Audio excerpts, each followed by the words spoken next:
Yetimler Vakfı olarak siz hayırseverlerin bize vermiş olduğu kurban vekaletleri doğrultusunda kurbanlarımızı satın almıştık zaten. Şu an onları Allah'ın izniyle kesimhaneye getirdik. Birazdan kesimlerine başlanacak. Allah'ın izniyle kesim bittikten sonra etlerimizi bir süre dinlendirdikten sonra parçalamaya başlayacağız. Ve yarın gönüllülerimizle, arkadaşlarımızla beraber hayır sahiplerin bize vermiş olduğu vekalet doğrultusunda İnşallah yetim, öksüz ve muhtaç ailelerimize dağıtmaya başlayacağız.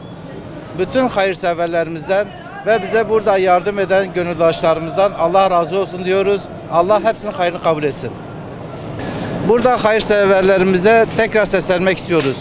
Şu an Kurban Bayramı'nın 1. günündeyiz. Hayırseverlerimizin bağışlarını almaya devam ediyoruz. Kendilerinden Allah razı olsun diyoruz. Bu hususta da duyarlı olmalarını istiyoruz. Teşekkür ediyoruz hepsine.